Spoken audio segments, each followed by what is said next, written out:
Soy Adolfo Alvarado Belloso, en el conversatorio virtual sobre temas procesales que la Academia Argentina de Derecho Procesal realiza como tarea de extensión universitaria para la maestría en Derecho Procesal de la Universidad Nacional de Rosario, de cuyas aulas ha egresado nuestro invitado de hoy, el magíster en Derecho Privado por la Universidad de Valencia y especialista en Derecho de Familia por la Universidad Nacional de Rosario, Aníbal Acosta. Mi querido amigo Aníbal Acosta, que además, después de haber sido un brillante defensor general, defensor mayor, se llama allí, en la justicia de Tierra del Fuego, es hoy juez de la Cámara de Apelaciones en lo Civil del Distrito Judicial de Ushuaia. Lo he convocado a Aníbal para conversar de varias cosas. Él quiere aprovechar su experiencia como defensor general y hacerle hablar un poco de lo que ha sido en la historia del Ministerio Público de la Acusación, perdón, de la defensa, no de la acusación, de la defensa, que es lo que él maneja. Y quiero pedirle también, porque sé que tiene estudiado el tema, alguna opinión sobre lo que algunos llaman principios procesales, pero que en rigor son de principios de política procesal, que son cosas diferentes, de políticas de enjuiciamiento civil o penal, que relativas al acceso a la justicia. Hace poco hemos tenido algunas brillantes disertaciones sobre temas referidos más o menos a esto, aunque fuera tangencialmente, y muchos autores denominan a estos principios de política, los llaman principios procesales. Yo discrepo de todo ello. Los principios procesales son los que gobiernan el proceso, y esos son nada más que 5, el más importante es la imparcialidad judicial, que es el que origina la igualdad de los parciales. Pero hay muchos otros temas que se vinculan con la política, de enjuiciamiento civil, de enjuiciamiento criminal, lo que se llama habitualmente principios de política criminal, que particularmente los procesalistas penales lo ven también como temas procesales, no obstante que no lo son. Por eso quiero comenzar con este tema y luego pasar al fondo de este asunto, refiriéndolo a las particularidades del Ministerio de la Defensa. Aníbal, bienvenido a esta conversación. Ya tiré las líneas para las cuales conversemos. Empiezo a pedir tu opinión sobre esto del acceso a la justicia. Bueno, muchísimas gracias, doctor Alvarado. Este tema es sensible, que usted ha dado otra vez en la tecla con esto, porque he efectivamente escuchado desarrollos doctrinarios donde hacen y ponen énfasis en el acceso a justicia como un principio procesal.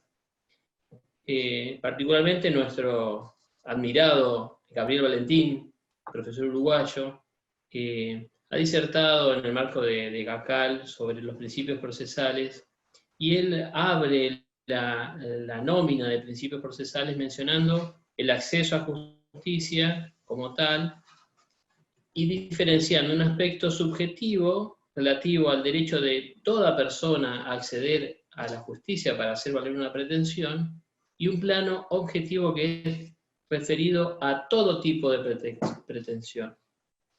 Él adscribe a los lineamientos que usted nos ha dado, profesor, sobre el carácter que tienen que tener los principios y cómo se diferencian de las reglas, siendo los primeros de carácter unívocos. Oye, yo no he hecho adoctrinamiento alguno, he mostrado verdades que son cosas diferentes. Sí, son diferentes de las reglas los principios. Y los principios en sí mismos, claro, Gabriel Valentín lo anota dentro de el carácter republicano del proceso civil. Evidentemente tiene alguna impronta el sintagma acceso a justicia en el desarrollo que ha tenido en los últimos años la categoría. Naturalmente, yo a los fines de hacer una diferencia y dar los fundamentos por qué acceso a justicia no es un principio, sino, como usted dice, una directriz de política constitucional, inclusive con raíz constitucional, la diferencia la radico en que el acceso a justicia no está destinado exclusivamente para la instancia de la acción judicial, sino que hay otras facetas, comprensivas inclusive de las otras instancias, como son la denuncia, la queja, el reacertamiento, en el que el Estado asume como fin de sus políticas públicas facilitar y garantizar el acceso a la justicia. Esto tiene varias derivaciones, profesor, porque esto tiene una connotación no solo en el marco jurídico, sino una nota muy patente en el ámbito del cumplimiento de las políticas públicas. Por eso yo quería hablar de este paradigma y de estas categorías que nos aparecen en las lecturas, en las doctrinas y en las normas, que son conceptos jurídicos indeterminados, doctor, no sé cómo lo ve usted, pero a la par de acceso a justicia se nos habla de tutela judicial efectiva. No, el nombre de acceso a justicia y de la tutela judicial efectiva se introducen distintas acciones positivas y es realmente la llave de entrada del decisionismo judicial, porque en nombre de ellos se dictan pruebas de oficio, se interroga a los testigos, se alteran las reglas preestablecidas para el proceso. Oye, te interrumpo, esas dos sintagmas dicen todo y nada dicen, ¿no? Igual que la sana crítica o plazo razonable o duda razonable, son palabras que usamos todos los días y si queremos que se definan nadie puede hacerlo. Nadie sabe qué es el acceso efectivo a la justicia. La tutela judicial efectiva, ¿en qué consiste eso? La recitamos todos los días y tenemos una mora fenomenal y 300.000 expedientes a fallo en algunos tribunales, ¿no es cierto? Es decir, Bueno, nos estamos llenando de palabras que nada dicen y haces bien en remarcarlas. Te lo agradezco. Evidentemente en esto hay una ruptura de un paradigma que está vinculado a el Estado social y democrático de derecho.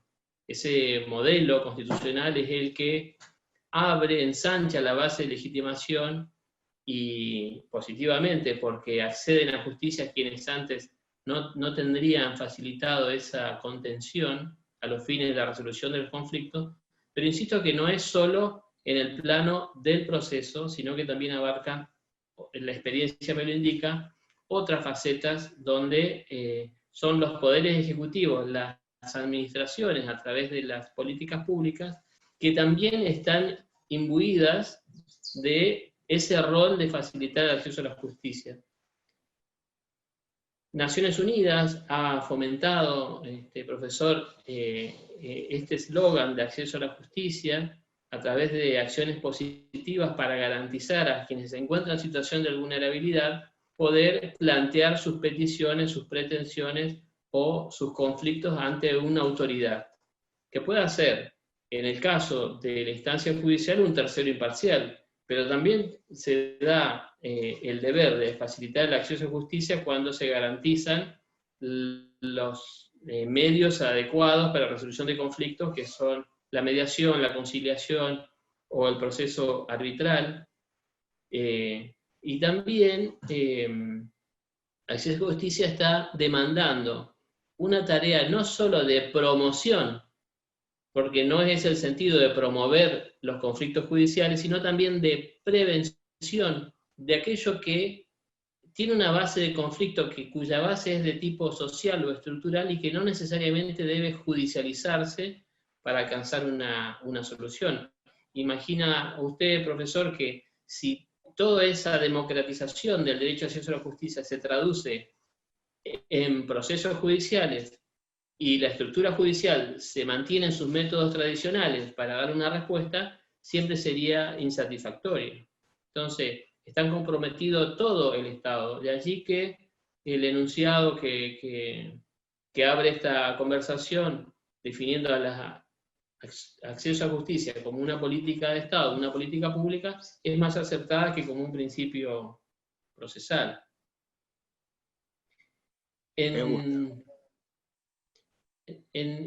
el campo, en el territorio, en el trabajo cotidiano, esto tiene facetas muy interesantes, pero claramente tiene una incidencia en la política judicial, que no son los principios procesales, obviamente. La política de Estado es una cosa, la política judicial es específica sobre las herramientas que ofrece el Poder Judicial a la ciudadanía, y los principios procesales son aquellos fundamentales sin los cuales no puede haber proceso, puede haber otra cosa, pero no proceso.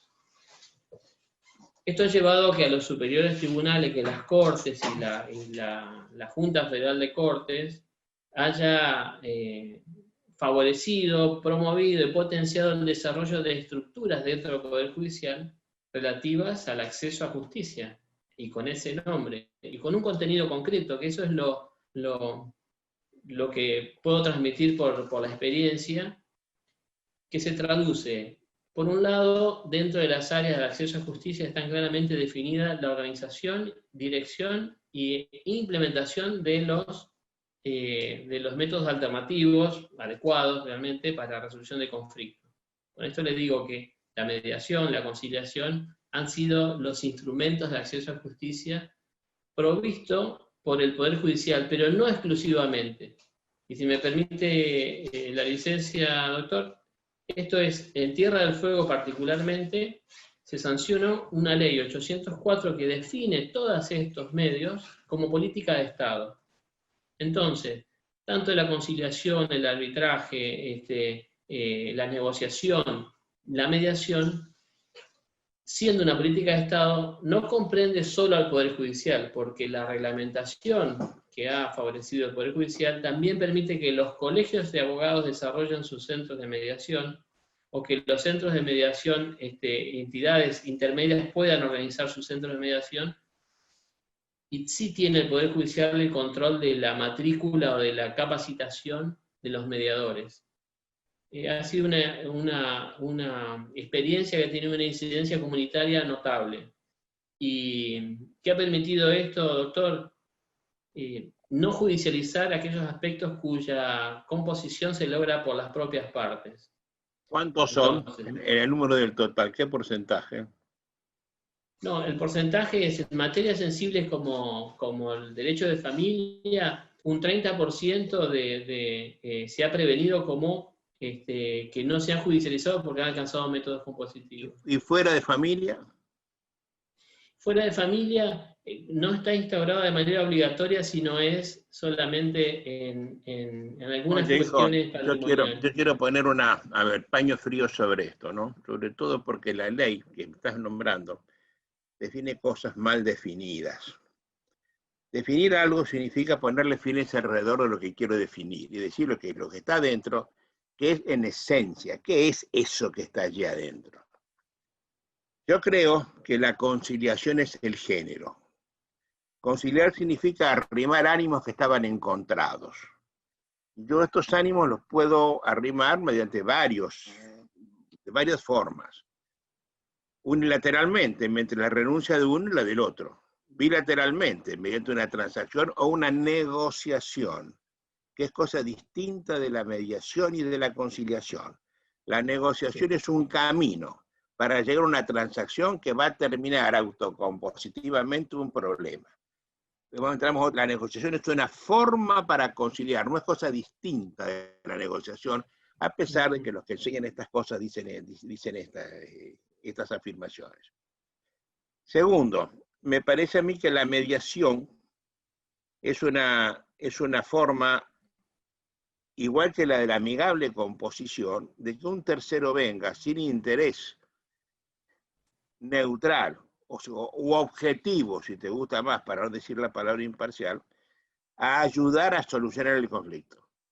Con la diferencia que el amigable componedor toca el alma de la gente, le toca la vena espiritual, le hace ver los inconvenientes que mantiene la situación de mantenerse, y no propone soluciones.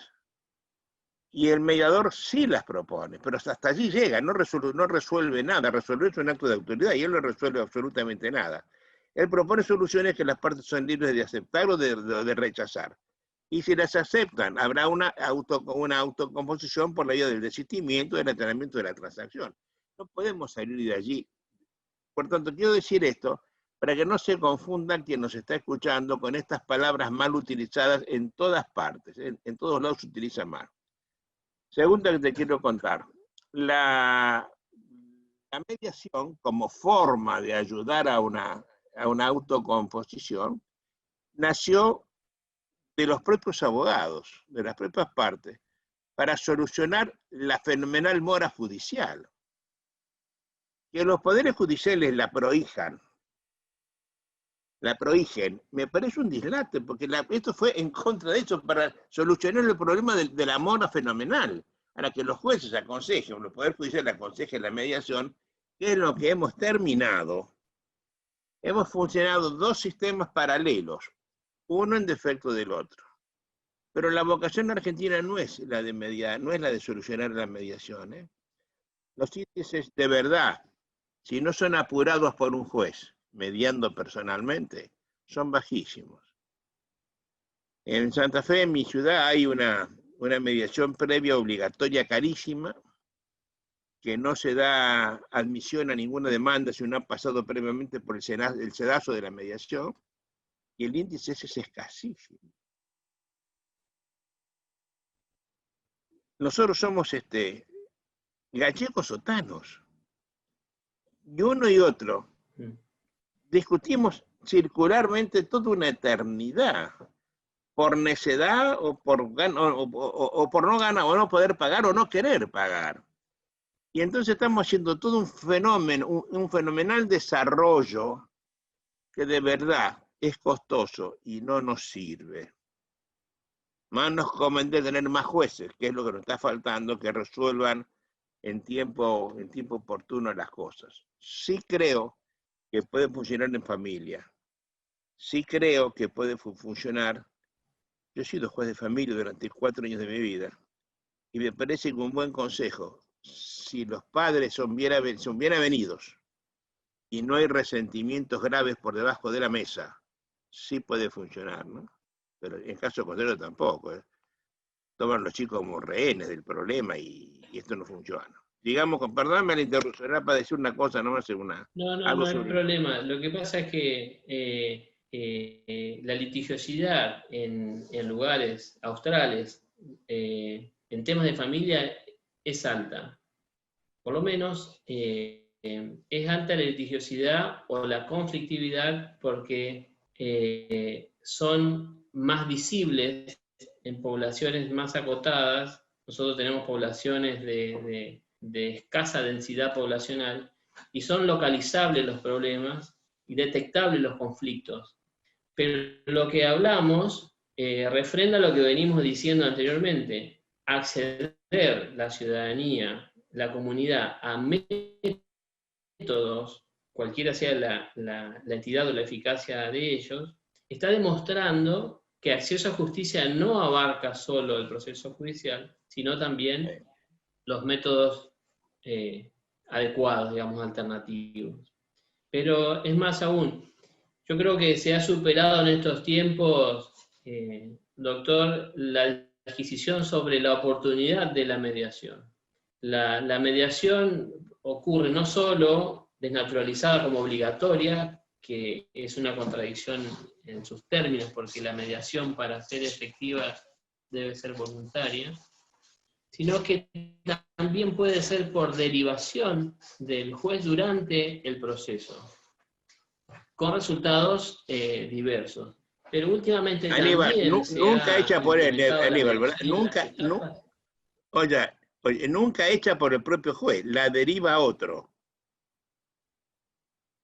El juez personalmente no va a ser nunca mediador. Nunca la realiza, la mediación el juez, la deriva a otro, sí.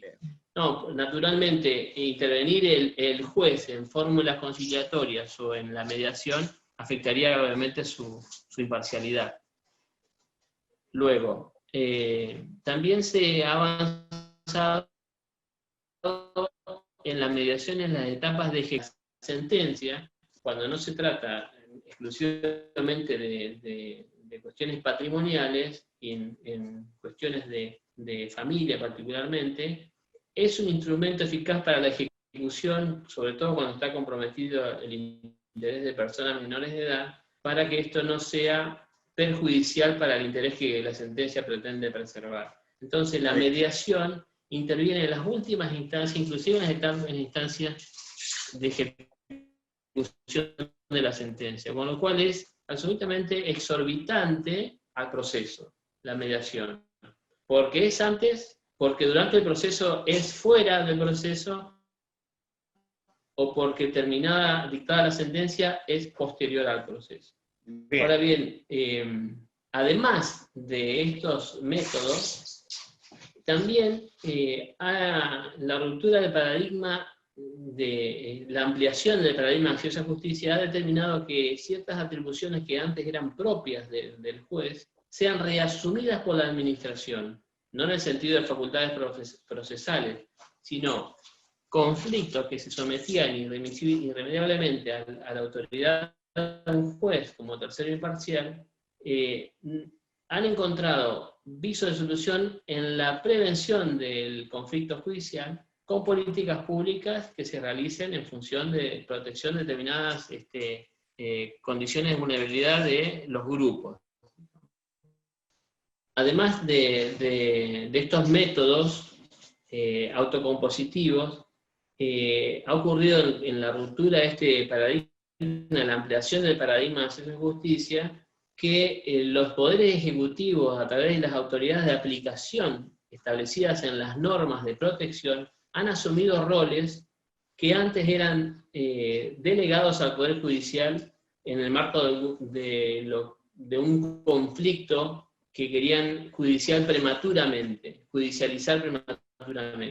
¿Esto qué ha significado? Que ha advertido que las políticas públicas, a través de acciones positivas, de protección y de acompañamiento de grupos vulnerables, previene la profusión de conflictos judiciales que no tendrían que estar en el ámbito del proceso judicial.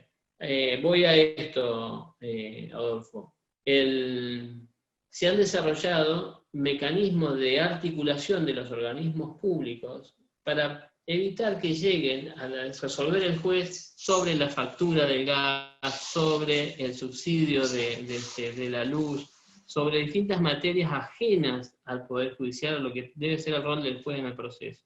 Entonces hay un ámbito específico que se llama ahora, en el caso de Tierra del Fuego, Dirección de Atención Temprana, que si bien depende de las áreas de acceso a justicia del Poder Judicial, la función es generar los enlaces y el trabajo en red para que estos conflictos a nivel comunitario o que no se justifica su judicialización sean atendidos prematuramente por la autoridad de aplicación y por parte del Poder Ejecutivo.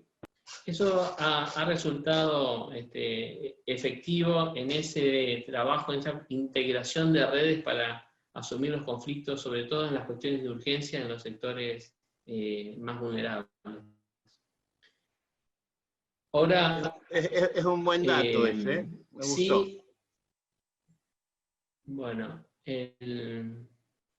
avanzando sobre lo que es la práctica del Ministerio Público con relación a estos diseños relativos a acceso a justicia, el Ministerio Público de la Defensa asume por ley no solo las defensas penales, sino que el Ministerio Público de la Defensa asume la asistencia jurídica, el asesoramiento y la representación de las personas menores de edad o las personas con capacidades restringidas o capacidades diferentes. Depende de la Corte, del Superior Tribunal, depende del tribunal, ¿está en la planta del tribunal o es ajeno, autónomo? Sí, está en la planta, forma parte de la estructura. Ambos ministerios públicos en Tierra del Fuego corresponden al Poder Judicial. cada uno encabezado en la representación del Ministerio Público Fiscal por el Procurador General, el fiscal ante el Superior Tribunal, y el defensor ante el Superior Tribunal, que es el jefe del Ministerio Público de la Defensa. Bueno, la política desarrollada por el Ministerio Público de la Defensa ha llevado a una gran especialización. Me interesa remarcar esto, profesor, porque sé que estas estructuras no se replican en todos los países y a veces la asistencia de acompañamiento está por abogados de la matrícula que por sorteo asumen ese rol. Los abogados pro bono, sí, abogados pro bono que asumirán con solvencia el rol al que están llamados, pero en el diseño de esta estructura del Ministerio Público de la Defensa, en mi experiencia, Tierra del Fuego, ha derivado en una gran especialización de los defensores que asumen materias muy diversas, con equipos de trabajo especialmente capacitados y también con una perspectiva, como reclama la hora, perspectiva de género, sino además interdisciplinaria, contando con intercambios, digamos, de aspectos interdisciplinarios que ayudan a la resolución de los casos o a afrontar los casos. Bajo la impronta de acceso a justicia, se vio en su momento en la Defensoría Pública en Río Grande la necesidad de descentralizar la atención del Ministerio Público de la Defensa, con un sentido territorial de hacer accesible a las áreas más alejadas de tribunales y de la ciudad al servicio de justicia. La experiencia ha sido muy positiva porque en ese trabajo territorial se ha permitido la localización y el acceso a la justicia a personas que no podían, por cuestiones estructurales de organización familiar, no podían acceder al edificio de tribunales que estaba distante de la ciudad. Tanto es así que la demanda de la Defensoría Pública fue, con la descentralización, disminuida al 50% en el epicentro que estaba en tribunales y asumida en el 50% en las zonas descentralizadas. Se concluyó de esta experiencia en la importancia de acercar a la comunidad los mecanismos, las personas idóneas, las vías de comunicación para que pudieran plantear sus problemáticas. Tanto que el Superior Tribunal decidió generar un centro de atención que comprende la Defensoría Pública y la Dirección de Atención Temprana en el centro de la ciudad, que está equidistante de lugares más alejados y que permite a los ciudadanos acceder al servicio. La experiencia ha sido positiva. Claro que depende de la idiosincrasia del lugar y de cuestiones logísticas e inclusive territoriales, porque en la ciudad de Ushuaia no se pudo repetir la experiencia debido a que, usted recordará, hoy hace exactamente 13 años que estuvo de visita por acá, 28 de septiembre, y el diseño geográfico que está sobre la ladera de la montaña hace que todo confluya hacia las zonas bajas, entonces es más habitual el acceso de las personas a los centros cívicos. Esto ha significado una diferencia de criterio para la atención y la justicia de proximidad, como se llama, en los lugares más alejados. Esa es la otra faceta que le quería mencionar sobre lo que representa acceso a justicia, como justicia de proximidad.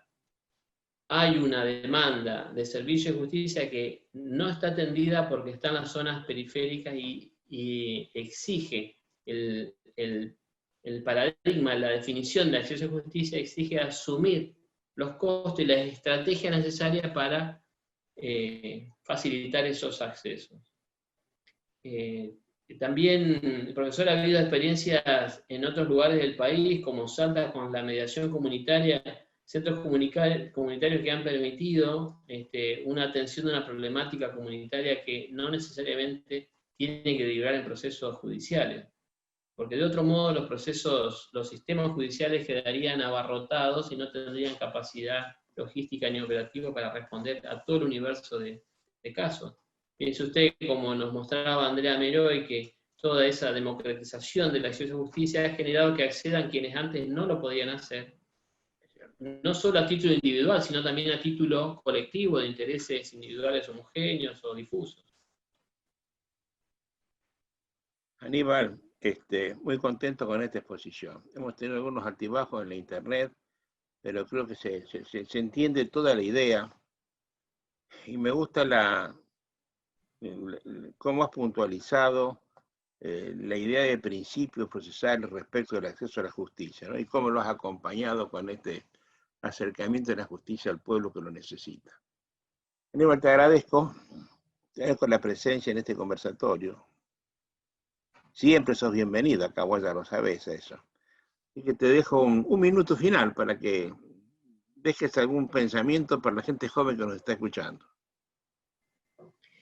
Bueno, todos deberíamos tener presente que estas categorías tan abiertas como acceso a justicia, tutela judicial efectiva, son tan indeterminadas que la impronta de la obra es dotarla de un contenido efectivo que siempre y a todo lugar tiene que estar vinculado al diseño constitucional.